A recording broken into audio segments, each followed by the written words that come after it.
Assalamualaikum warahmatullahi wabarakatuh. Izin memperkenalkan diri, nama saya Herlambang Kusuma Putra dari kelas manajemen 22A dengan NPM 224111015. Di sini saya akan menjelaskan tentang manajemen persediaan. Pengertian persediaan. Persediaan merupakan bagian dari modal kerja yang tertanam dalam bahan baku, barang setengah jadi, maupun berupa barang jadi tergantung jenis industrinya. Persediaan merupakan elemen modal kerja yang selalu dalam keadaan berputar, di mana secara terus-menerus mengalami perubahan. Macam persediaan: perusahaan dagang, persediaan barang dagangan; perusahaan industri, persediaan bahan baku; persediaan barang dalam proses; persediaan barang jadi. Manajemen persediaan mengatur tingkat persediaan yang tepat agar jumlahnya tidak terlalu besar dan tidak terlalu kecil.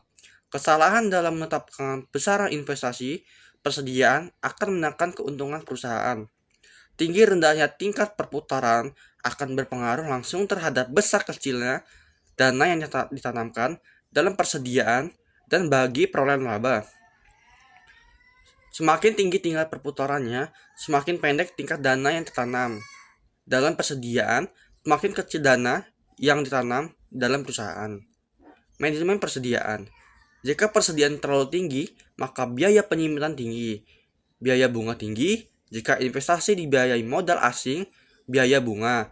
Jika investasi dibiayai modal sendiri, lebih besar dari opportunity cost.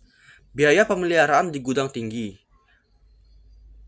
Kemungkinan kerugian karena kerusakan. Manajemen persediaan. Jika persediaan terlalu kecil, maka proses produksi akan terganggu.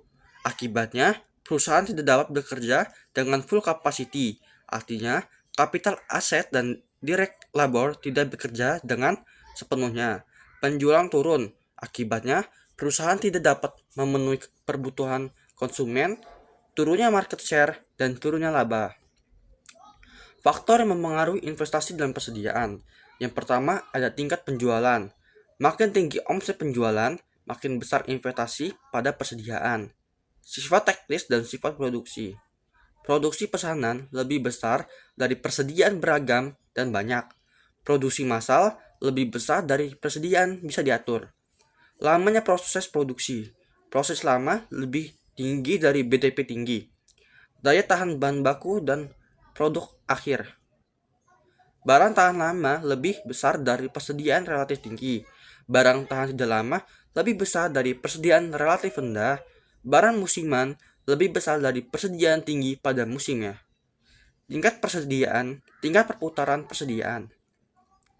Tingkat perputaran persediaan barang dagangan. Inventory turnover. Penjualan bersih dibagi persediaan rata-rata. Atau harga pokok penjualan dibagi persediaan rata-rata. Persediaan efektif. Pembelian sekaligus keuntungannya frekuensi pembelian kecil sehingga biaya pembelian dapat minimal. Perusahaan tidak khawatir akan kekurangan bahan baku. Perusahaan mempunyai persediaan yang cukup sehingga stok persediaan rendah. Proses produksi dapat berjalan lancar. Kerugiannya adalah biaya simpan tinggi. Pembelian bertahap. Keuntungannya yang pertama, biaya simpan menjadi kecil.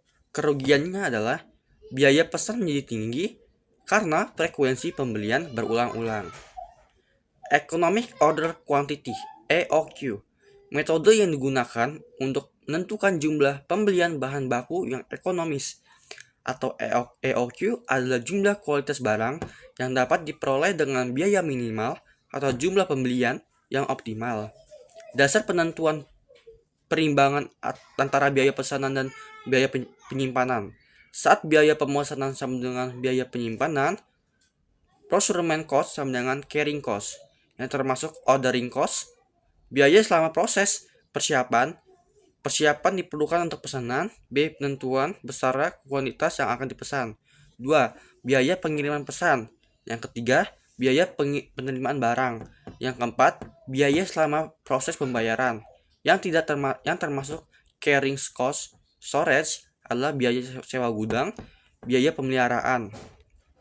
Cara pembelian dengan EOQ adalah harga pembelian per unit kontan Bahan baku selalu tersedia di PIR setiap saat dibutuhkan.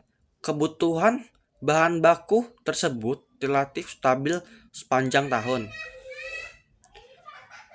Sepertinya hanya itu saja yang bisa saya sampaikan.